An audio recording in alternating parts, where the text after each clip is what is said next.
Bismillahirrahmanirrahim. Assalamualaikum warahmatullahi wabarakatuh.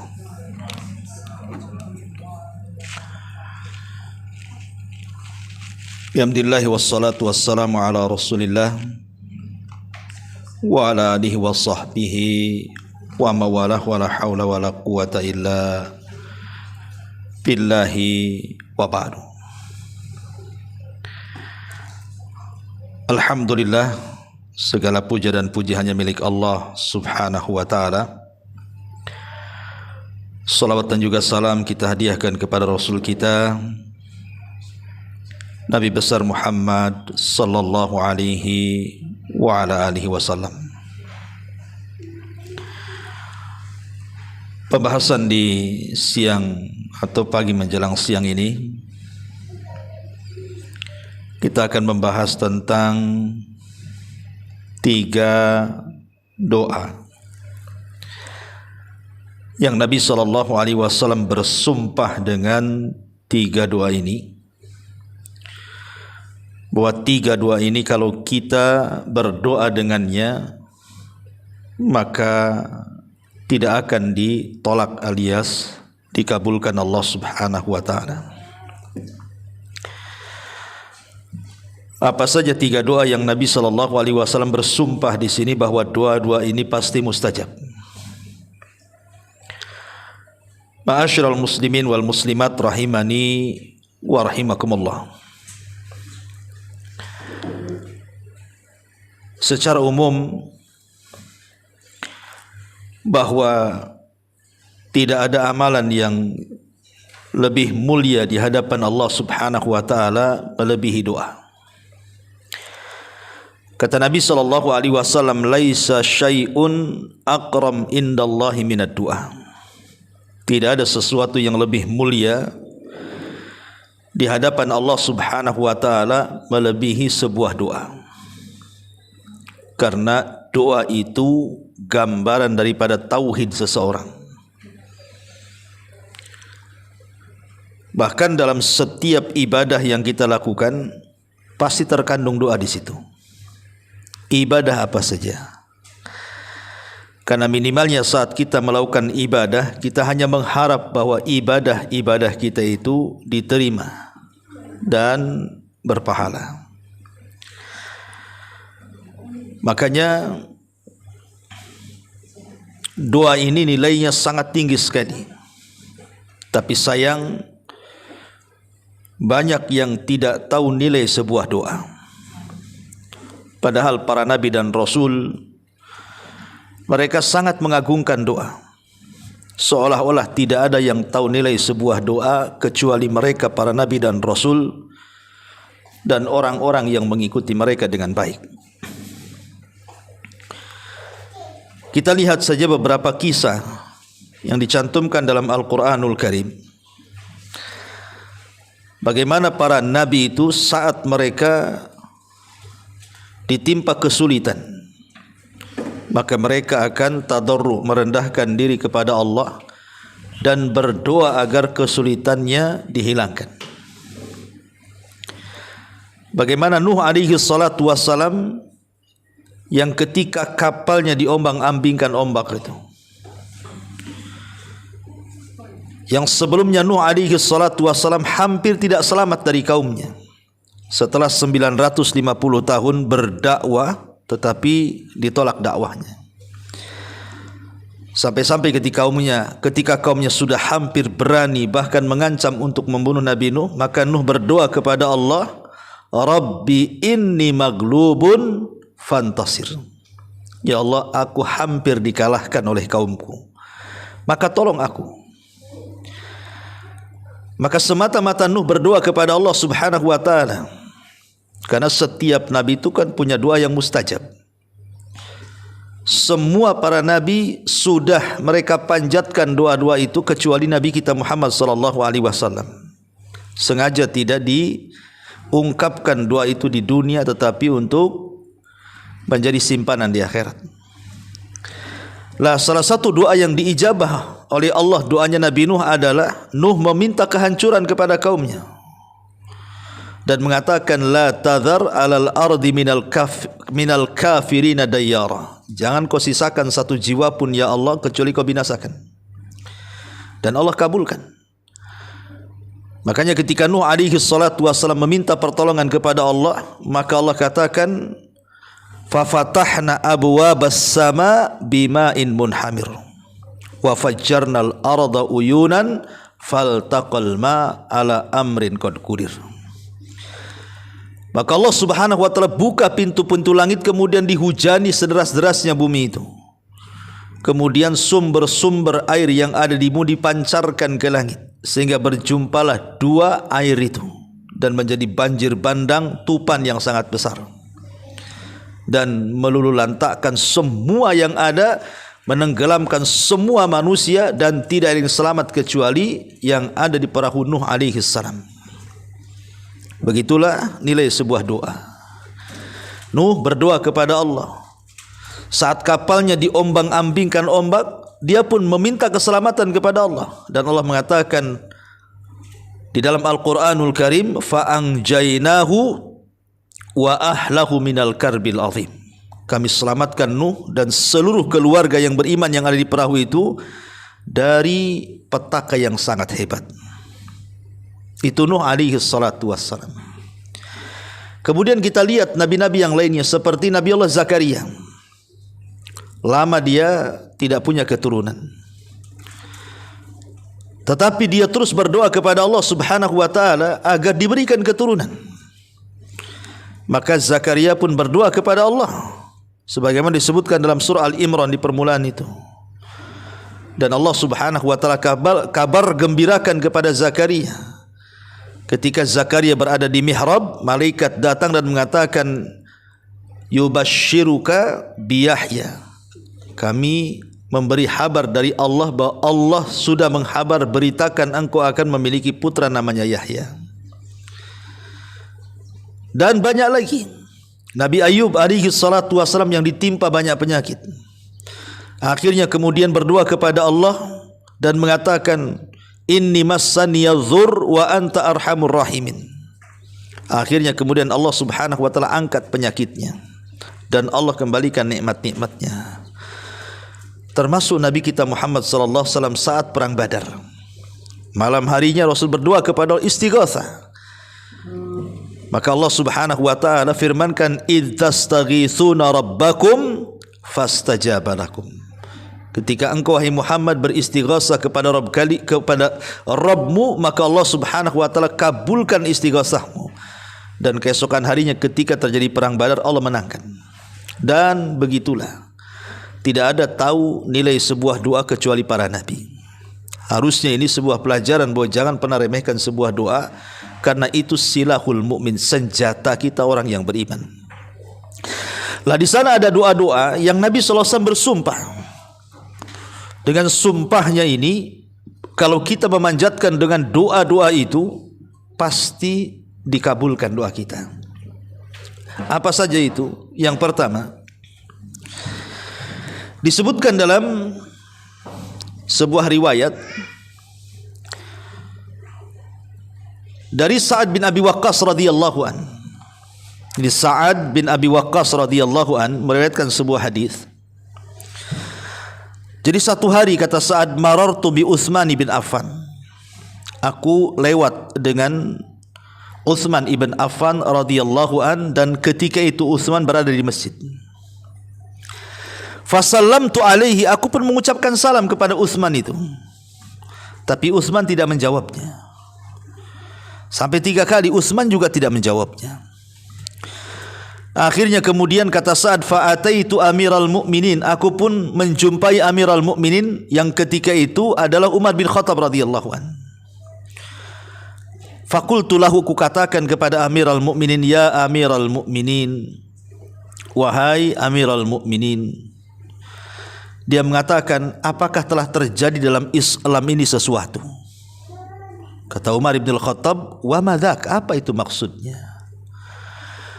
Maka dia mengatakan, ya amiral mu'minin, lu aku lewat di masjid Nabi, di situ ada Utsman.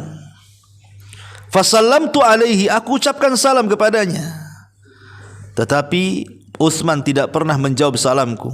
Apakah ada peristiwa yang berubah dalam Islam, kata Sa'ad bin Abi Waqqas ini. Maka Umar radhiyallahu anhu akhirnya memanggil Utsman dan ingin menanyakan kenapa dia tidak menjawab salamnya Sa'ad bin Abi Waqqas. Akhirnya kemudian kata Umar bin Khattab radhiyallahu an, "Ma mana'aka alla takuna radatta ala akhika salam ya Utsman." Kata Umar, "Ya Utsman, apa yang mencegah kamu untuk menjawab salam dari saudaramu Sa'ad ini? Apa yang mencegahmu? Kenapa kau diam saja? Ada orang mengucapkan salam, harusnya dijawablah." Maka Utsman ibn Affan radhiyallahu an mengatakan, "Aku tidak mendengar salamnya. Aku tidak dengar, macam mana mau jawab? Aku tidak dengar." Ya. Tapi Sa'ad bin Abi Waqqas mengatakan, "Bahkan aku mengucapkan salam." Kata Utsman, "Aku tidak dengar." Akhirnya kemudian Umar bin Khattab radhiyallahu anhu berupaya menengahi dua sahabat yang hampir berselisih ini gara-gara mengucapkan salam dan tidak mengucapkan salam. Maka akhirnya kemudian Utsman pun mengatakan, "Ya Amirul Mukminin, boleh jadi ketika itu memang aku sedang ada masalah. Aku sedang ditimpa masalah. Mungkin menghayal, melamun gitu ya. Kayak kita kadang-kadang kalau menghayal itu ada orang ngomong di depan kita aja nggak tahu. Padahal dia sedang ngomong sama kita tuh. Nanti kemudian kita tanyakan, dengar kamu ngomong apa tadi? Kan itu ya. Itu orang menghayalkan seperti itu. Ya. Itulah yang terjadi kepada Utsman. Akhirnya kemudian Utsman mengatakan, "Aku sedang ada masalah," sehingga tidak fokus. Kemudian ditanyakan, "Apa masalahmu?"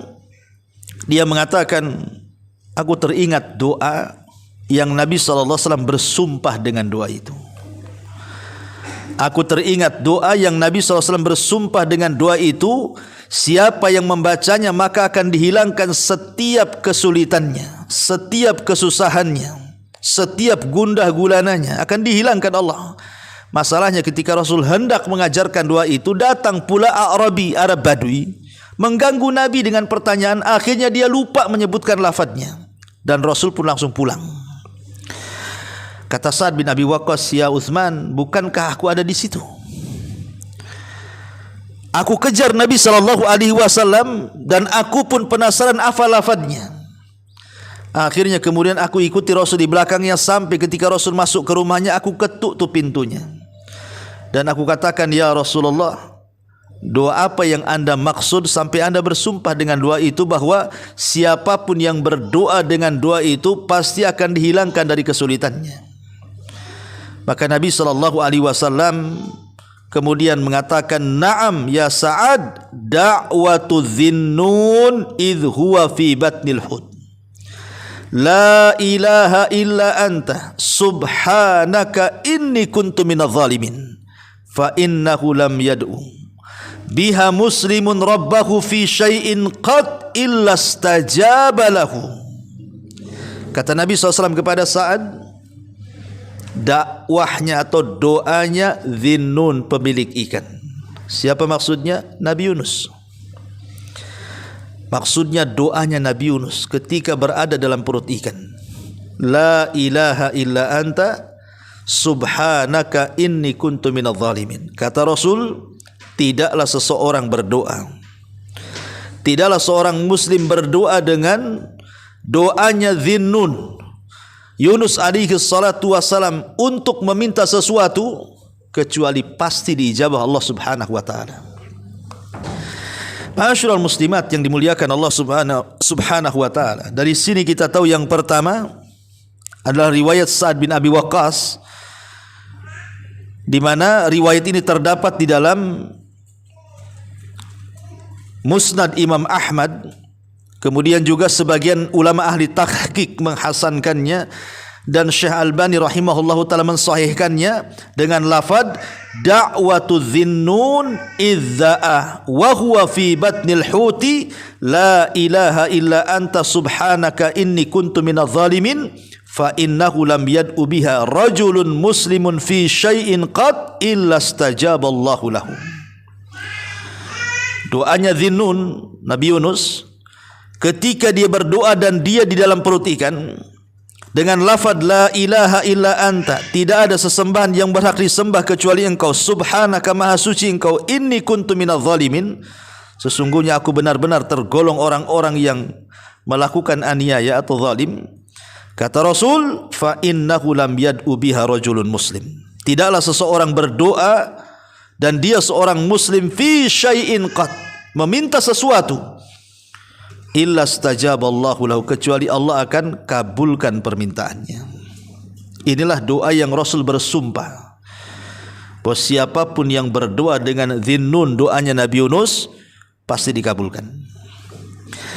Ma'asyiral muslimat yang dimuliakan, ma'asyiral muslimin wal muslimat rahimani wa rahimakumullah. Para ulama mengatakan kenapa demikian, karena ada 5 poin yang harus dicatat dalam doa ini. Yang pertama, bahwa Nabi SAW tegas mengatakan dalam hadis ini, ketika orang yang berdoa dengan doanya Nabi Yunus itu, Rasul dengan tegas mengatakan illastajaballahu lahu, pasti dikabulkan. Rasul yang mengatakan pasti dikabulkan. Ya, ini yang pertama. Yang kedua, di dalam lafaz doa itu ada lafdut tauhid. Lafaz tauhid. La ilaha illa anta. Itu lafaz tauhid. Dan lafaz tauhid itu adalah lafaz yang paling agung. Bahkan Rasul mengatakan afdalu kalimati la ilaha illallah. Seutama-utama kalimat adalah kalimat la ilaha illallah. Artinya bahwa tauhid inilah yang menjadikan kemudian lafaz ini menjadi agung. Dan Nabi SAW sampai kemudian dalam riwayat tadi, ketika hiwar antara Sa'ad dengan Utsman ibn Affan radhiyallahu an, di situ Nabi SAW menjanjikan siapapun yang membaca doa ini, maka dia akan keluar dari kesempitan dan kesulitan hidup. Ini yang kedua. Yang ketiga, bahwa hamba Allah ketika melihat doa ini dengan seksama, betul-betul kita renungkan doa itu, maka di sini ada ahammiyatu istishari azamatillahi azza wajalla. Di sini ada perasaan pengagungan kepada Allah azza wajalla. Kenapa demikian? Pertama, di situ ada kalimat tauhid, la ilaha illa anta. Yang kedua ada kalimat at-taqdis, subhanak, pensucian Allah. Dan yang ketiga ada kalimat inkisar, merasa rendah dirinya kita di hadapan Allah, bahwa kita ini makhluk yang mudah melakukan dosa dan kezaliman. Makanya ketika kita pahami 3 makna ini, harusnya muncul kepada hati kita ini perasaan istishar bi azamatillah, lebih mengagungkan Allah Subhanahu wa taala.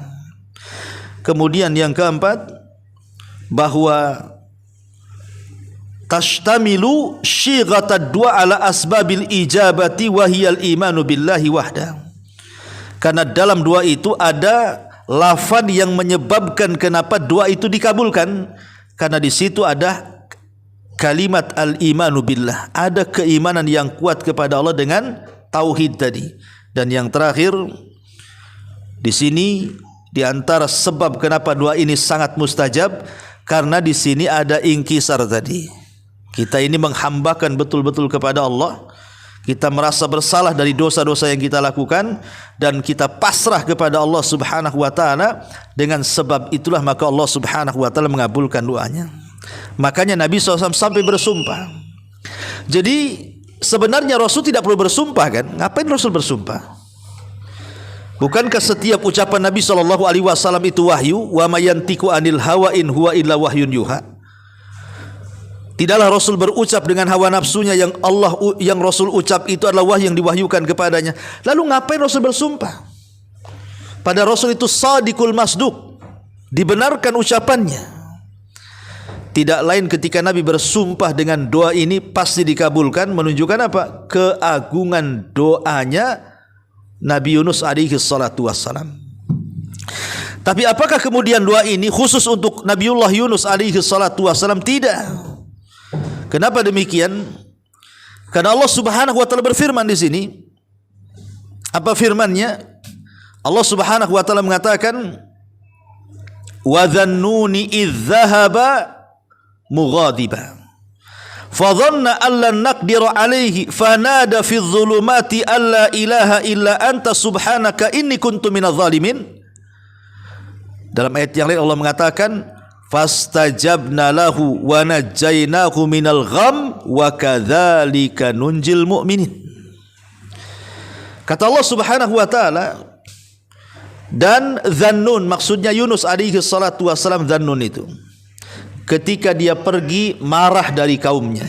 Karena begini, Yunus ini dia diutus oleh Allah Subhanahu wa taala ke sebuah negeri namanya Nainawa. Nabi Yunus itu diutus oleh Allah ke sebuah negeri namanya Nainawa. Di mana Nainawa? Di Irak. Ya, itulah areal dakwahnya Nabi Yunus, daerah Irak. Di satu perkampungan namanya Nainawa. Jumlah perkampungannya banyak, artinya jumlah kaum Yunus itu banyak sekali. Ya. Dan Nabi Yunus alaihi salatu wasalam sama dengan para nabi setelah dan sebelumnya, berusaha mendakwahkan tauhid kepada kaumnya. Tetapi begitulah terkadang penerimaan dakwah para nabi tidak semua diterima. Rupanya satu kaum itu tidak ada yang beriman kepada Nabi Yunus. Ini ujian. Akhirnya Nabi Yunus alaihi salatu wassalam saking marahnya mengancam kepada kaum Nainawa, kalau kalian tidak beriman dalam 3 hari akan turun azab kepada kalian. Ditunggu sehari tak nampak azab, ditunggu 2 hari tak nampak azab. Akhirnya ketika mau masuk hari ketiga, Yunus pun pergi. Rupanya di hari ketiga, di saat Nabi Yunus pergi meninggalkan kaumnya melihat tanda-tanda azab itu. Akhirnya ketakutan, beriman semuanya, tapi Nabi Yunus tidak tahu karena sudah pergi masalahnya. Ya. Makanya Nabi Yunus akhirnya mencari daerah baru. Naiklah dia kepada sebuah perahu. Tiba-tiba Allah takdirkan perahu ini berhenti di tengah lautan. Akhirnya nampak ada ikan besar yang mengitari perahunya itu. Semua manusia ketakutan. Semua manusia ketakutan. Dan mereka harus mengorbankan satu orang supaya dikasih makan ikan, supaya ikannya menjauh dan tidak mencelakakan semuanya. Akhirnya terjadilah undian di sini, dikoclok bahasa kitanya ya. Kira-kira siapa yang berhak untuk dilemparkan ke dalam lautan untuk menjadi mangsa ikan itu, supaya ikan ini menjauh. Ya. Akhirnya kemudian setelah dikocok gitu ya, kayak ibu arisan tuh, keluar pula Nabi Yunus itu namanya. Orang-orang mengatakan janganlah, zahirnya dia orang soleh, bagus yang lain saja yang keluar namanya, bagus preman aja dikorbankan. Tetapi dikocok lagi, Yunus lagi yang keluar, Yunus lagi yang keluar. Nabi Yunus baru sadar, mungkin ini kesalahan dia, meninggalkan kaumnya padahal belum diizinkan Allah Azza wa Jalla. Akhirnya dia pun melemparkan diri dari kapal itu, langsung ditelan ikan. Tapi Allah Subhanahu wa taala sudah perintahkan kepada ikan itu, telan jangan kunyah katanya. Kalau dikunyah habislah. Ya, akhirnya ditelan saja. Masuklah di perut ikan. Kemudian ikan itu meninggalkan perahu itu, kemudian masuk ke dasar lautan. Tidak dijelaskan berapa hari, berapa minggu, berapa bulan, wallahu a'lam. Nabi Yunus itu di perut ikan itu. Yang jelas setiap ikan itu masuk ke dasar lautan, Yunus mengalami 3 kegelapan. Kegelapan perut ikan, kegelapan dasar lautan, kegelapan tengah malam. Secara logika harusnya Yunus meninggal. Tapi ya Nabi Yunus alaihi salatu wasalam, dia tahu bahwa dia tidak mungkin selamat dari perut ikan itu. Dan tidak ada siapapun yang akan menolong dia. Sehingga dia betul-betul yakin dengan Allah Subhanahu wa taala bahwa dalam kondisi seperti itu tidak ada yang bisa menolong kecuali Allah. Tidak ada yang bisa menyelamatkan kecuali Allah. Akhirnya Nabi Yunus alaihi salatu wasalam terus memanjatkan kepada Allah sebuah doa dan juga zikir yang terus diulang-ulang dalam perut ikan itu. Apa itu? La ilaha illa anta subhanaka inni kuntu minadh dhalimin. Maka ketika Nabi Yunus terus berdoa dengan doa ini, apa yang terjadi? Fastajabna lahu, maka kami kabulkan doanya. Wa najjainahu, kami selamatkan dia, minal gham, dari gham, dari kesulitan hidup dalam perut ikan tu. Wa kadzalika nunjil mu'minin, begitu juga kami selamatkan bagi orang-orang yang beriman. Kalimat begitu juga kami selamatkan orang-orang yang beriman menunjukkan bahwa doa itu bukan khusus bagi Nabi Yunus saja, tapi doa itu umum bagi setiap orang yang beriman. Boleh kita baca. Dan khasiatnya sama dengan doa yang dibaca Nabi Yunus dalam perut ikan. Allah keluarkan Yunus, kata Allah, falaula minal musabbihin la labisa fi batnil huti ila yaumi yub'atsun. Kalaulah Yunus bukan orang yang ahli tasbih, tentu Yunus akan berada di perut ikan itu sampai kiamat dibangkitkan. Akhirnya Allah keluarkan Nabi Allah Yunus dari perut ikan dan Allah selamatkan. Kata Nabi SAW dalam hadis ini, siapapun yang berdoa dengan doanya Dhinnun Yunus alaihi salam, la ilaha illa anta subhanaka inni kuntu minadh dhalimin, lam yad'u rajulun muslimun fi syai'in qad illa stajaballahu lahu. Tidaklah seorang muslim berdoa dengan doa itu kecuali pasti dikabulkan. Makanya saya sarankan, kalau kita hendak berdoa kepada Allah Subhanahu wa taala, sisipkan doanya Nabi Yunus, gitu maksudnya. Kita mau minta apa nih? Ya. Ibu-ibu yang jomblo pengen kawin, atau yang janda pengen nikah lagi, atau yang ya udah nikah enggak bisa lah ya. Jadi bapak-bapak. Ya, kemudian juga yang sulit ekonomi, yang banyak penyakit ingin disembuhkan, yang pokoknya banyak masalah lah. Hidup ini kan pasti banyak masalah, tidak mungkin gak ada masalah. Setiap orang itu pasti punya masalah. Entah masalah kesehatan, entah masalah ekonomi, entah masalah keluarga, entah masalah itu banyak. Dengan anak, dengan orang tua, dengan suami, dengan pasangan, dengan tetangga, dengan rekan kerja dan begitu seterusnya. Semua orang punya masalah. Artinya kalau kita minta kepada Allah untuk masalah kita dihilangkan, selipkan doanya Nabi Yunus ini. La ilaha illa anta subhanaka inni kuntu minadh dhalimin. Minta apa di situ? Langsung kita minta kepada Allah. Setelah kita membaca doanya Nabi Yunus alaihi salatu wassalam. La ilaha illa anta subhanaka inni kuntu minadh dhalimin. Ya Allah, kabulkanlah saya perlu ini, perlu itu, perlu ini, dan begitu seterusnya. Ya, karena tadi Utsman ibn Affan radhiyallahu sampai mengatakan bahwa doa Dhinnun ini sampai Rasul bersumpah, siapapun yang mengucapkannya pasti mustajab. Ya, ini yang pertama. Ya.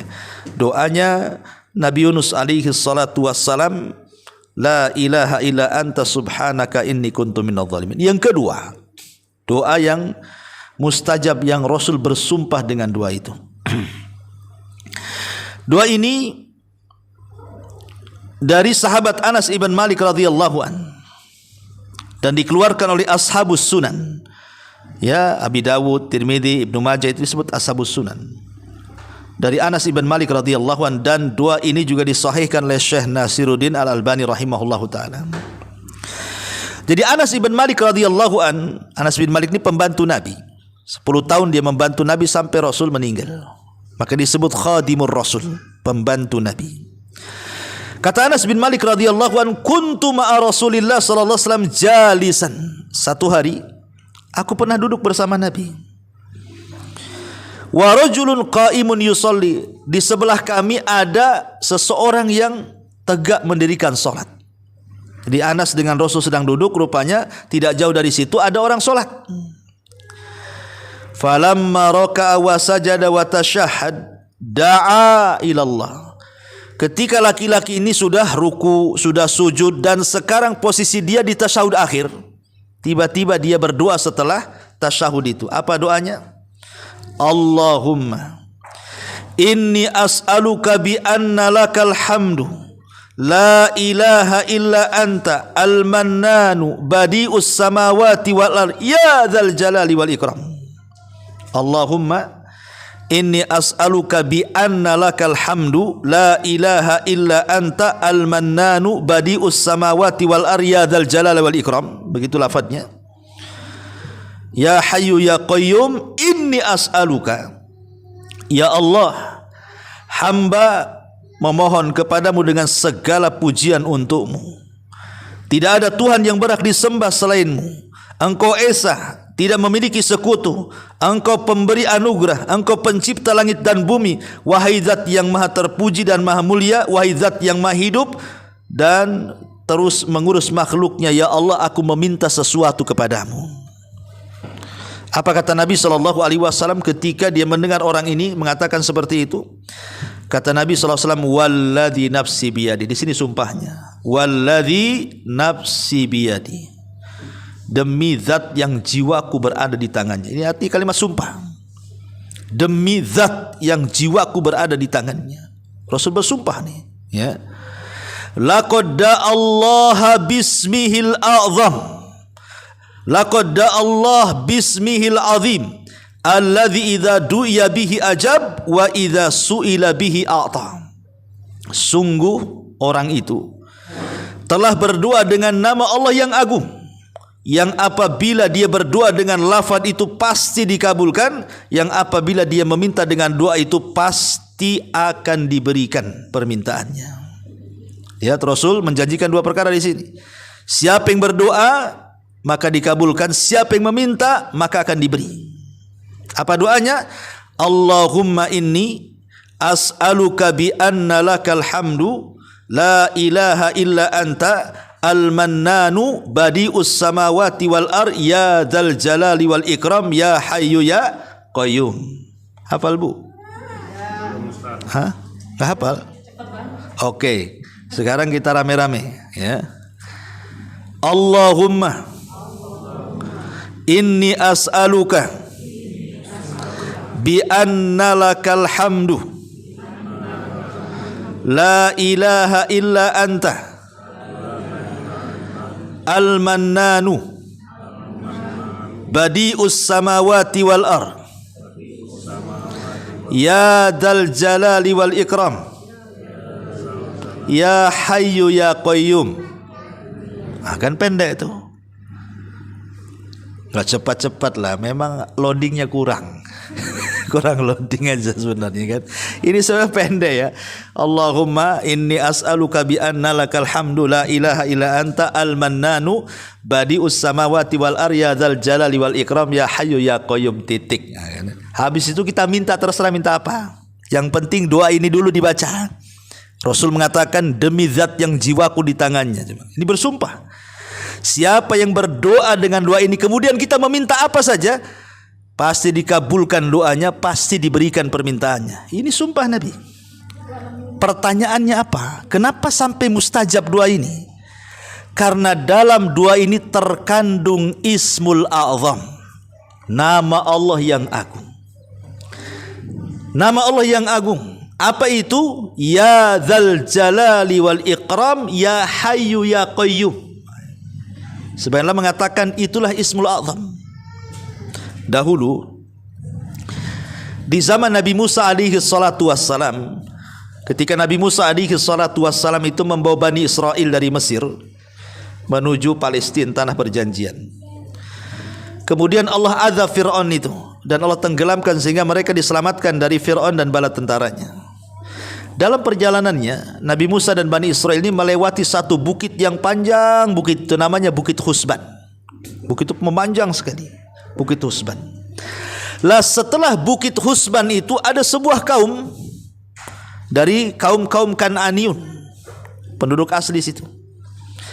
Mereka ketakutan kalau Nabi Musa dan Bani Israel itu hendak menjajah mereka. Akhirnya kemudian mereka mencari-cari orang yang mustajab doa supaya berdoa akan kehancuran Musa dan Bani Israel. Lah kebetulan di situ itu ada seorang ahli ibadah namanya Bal'am ibn Ba'ura.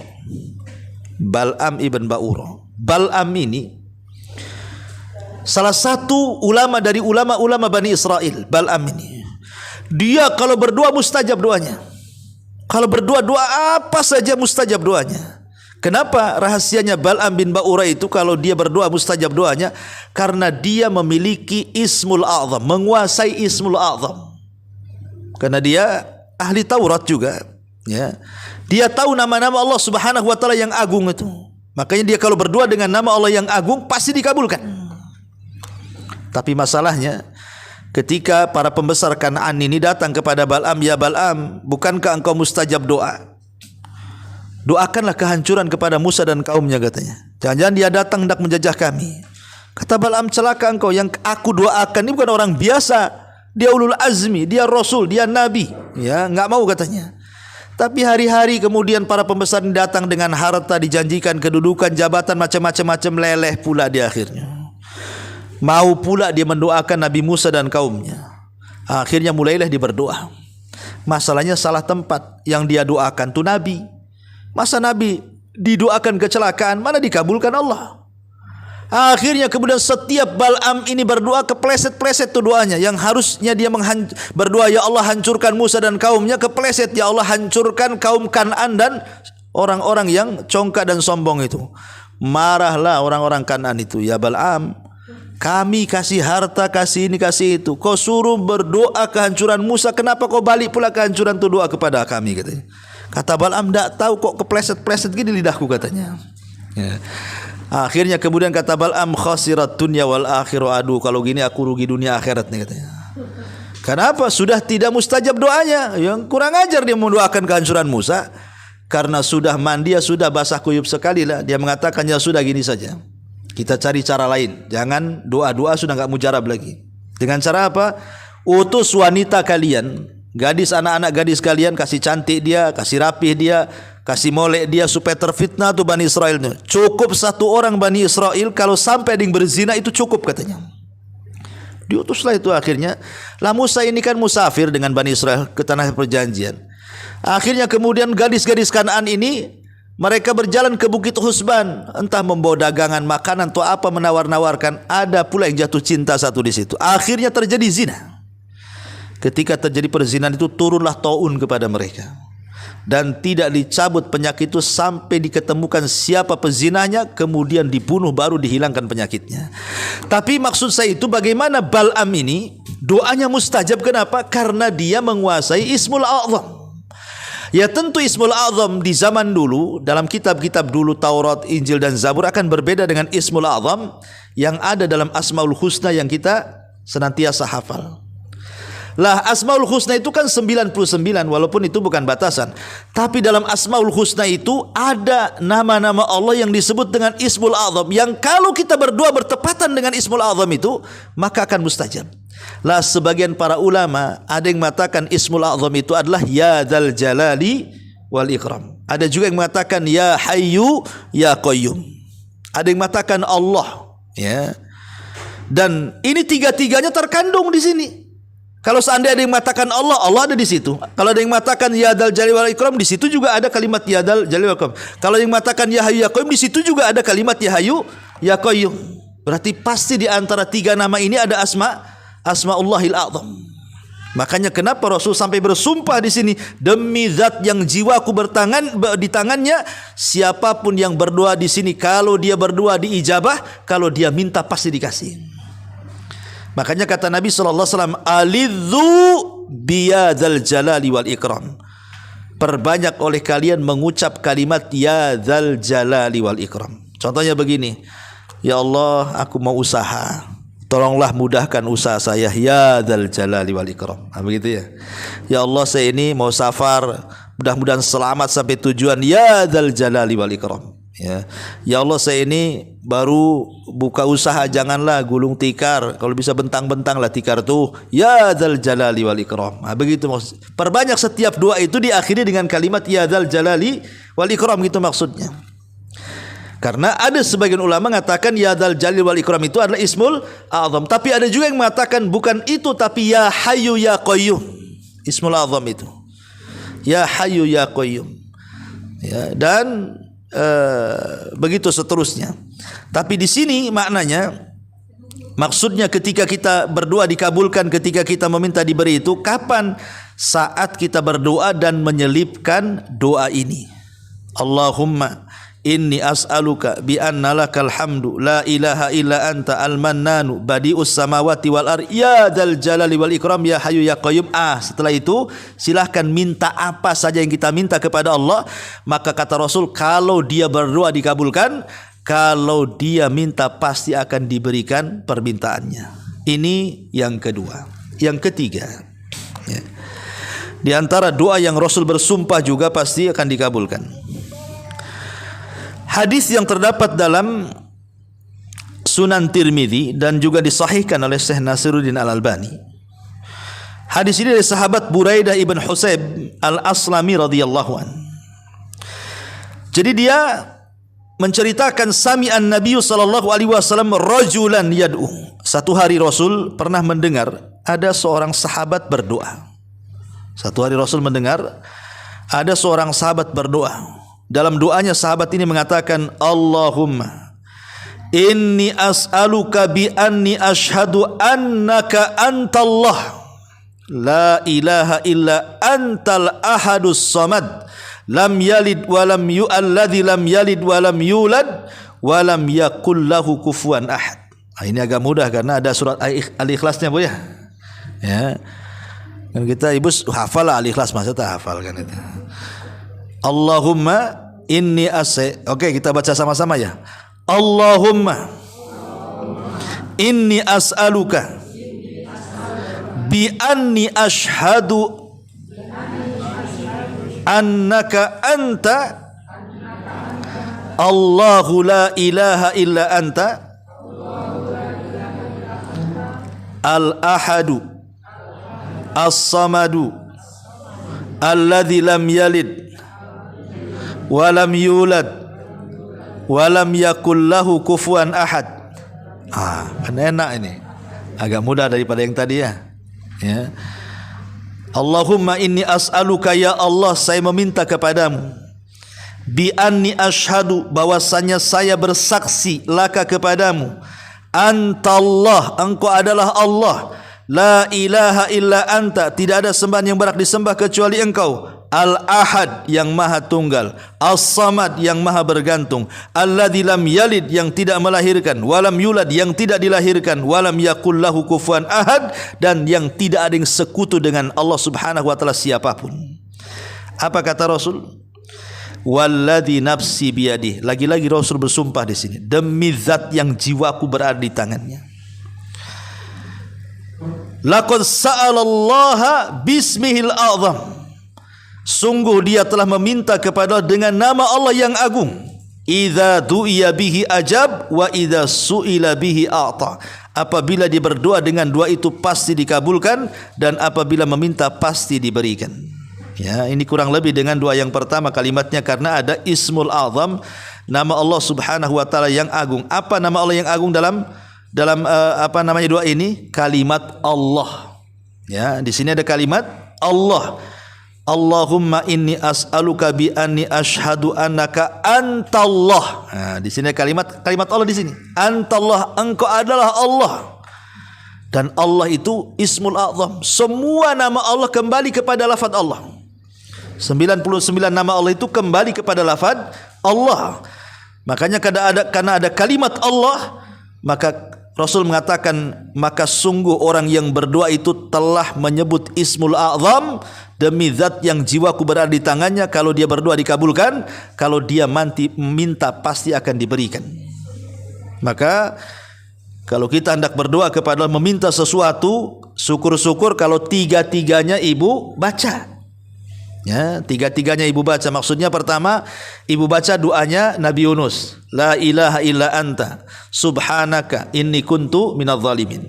Kemudian setelah itu ibu baca lagi, Allahumma inni as'aluka bi anna lakal hamdu la ilaha illa anta al-mannanu badi'us samawati wal ard ya dzal jalali wal ikram ya hayyu ya qayyum. Kemudian baca lagi di sini, ya, Allahumma inni as'aluka bi anni asyhadu laka antallah la ilaha illa anta al-ahadus samad alladzi lam yalid wa lam yulad wa lam yakul lahu kufuwan ahad. Nih, tiga-tiga ini baca, baru kita minta. Terserah minta apa saja. Ya, ini luar biasa, 3 doa yang Rasul bersumpah di situ. Jarang-jarang Rasul bersumpah tuh.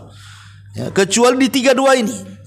Maka inilah 3 doa yang luar biasa, yang kalau kita berdoa dengan 3 doa ini, kata Nabi SAW, pasti dikabulkan. Pasti dikabulkan.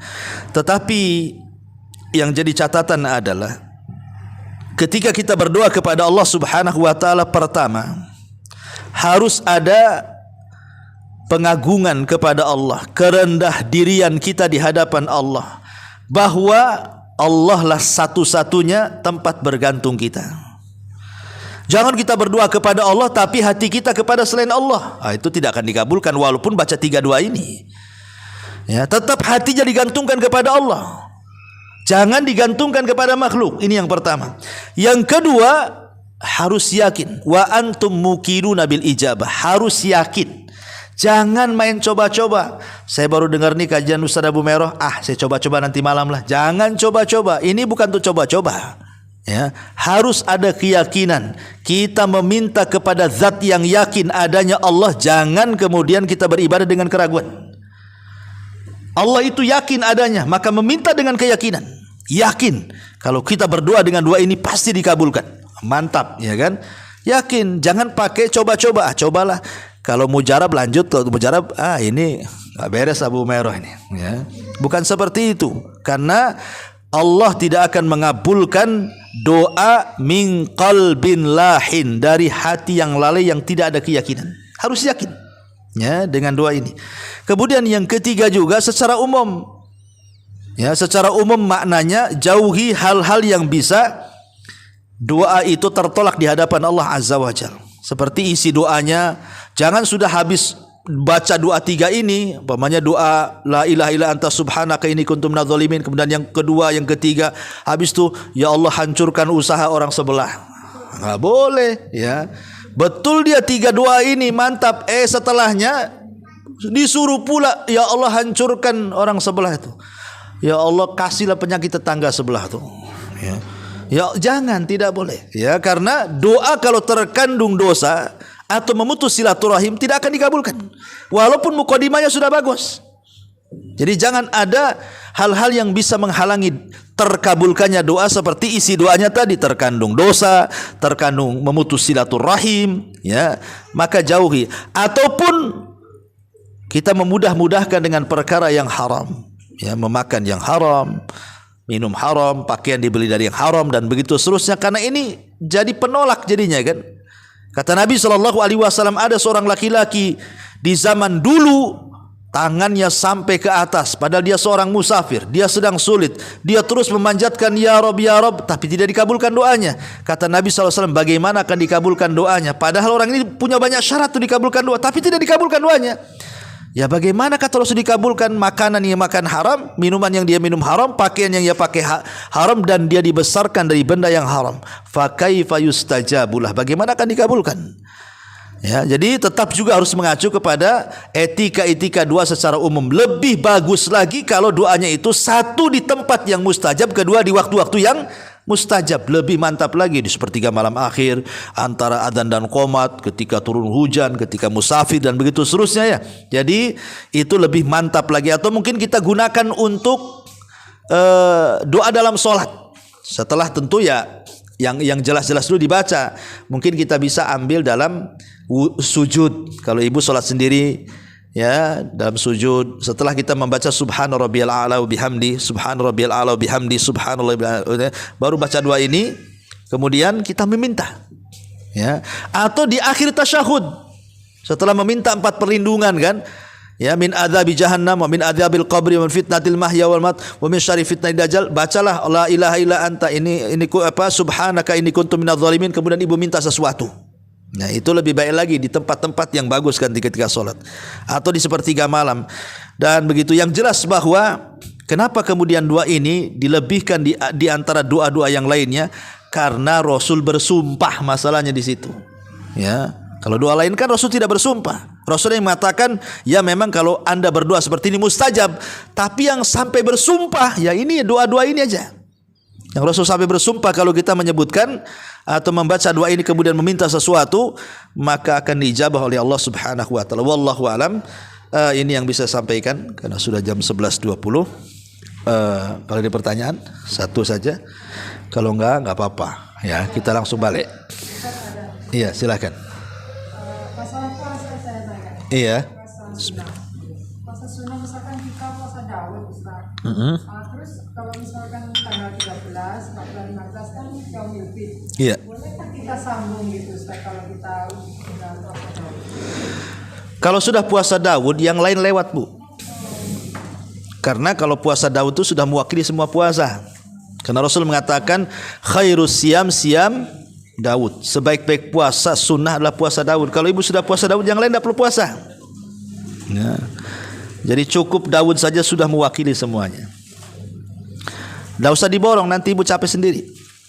Wa man yushaddadin illa ghalabah. Siapa yang memaksakan diri memborong semua ibadah, puasa sunnah Daudnya iya, Senin Kemisnya iya, Ayamul Bidnya iya, qada Ramadannya iya, semua nanti capek, Bu.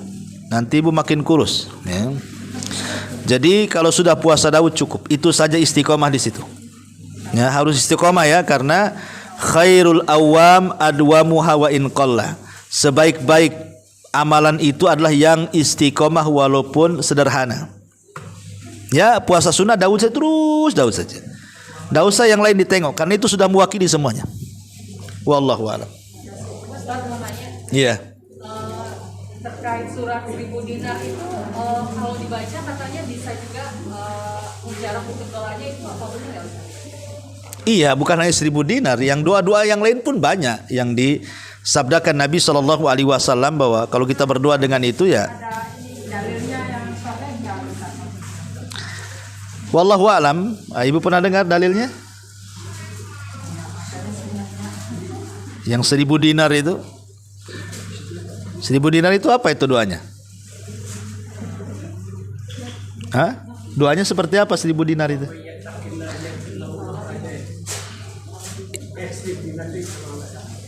Iya, itu ayatnya, doanya seperti apa? Itu ayat 1000 dinar, bukan doa 1000 dinar. Ya kalau ayat 1000 dinar iyalah maksudnya. Kalau doa 1000 dinar saya belum pernah dengar. Maksudnya kalau dibaca ini Itu tidak ada dalilnya. Ya, kalau hanya baca itu, yang ada adalah doa sapu jagat. Kalau doa sapu jagat ada Allahumma atina fid dunya hasanah wa fil akhirati hasanah wa qina adzabannar. Dan ini yang paling banyak dibaca Nabi.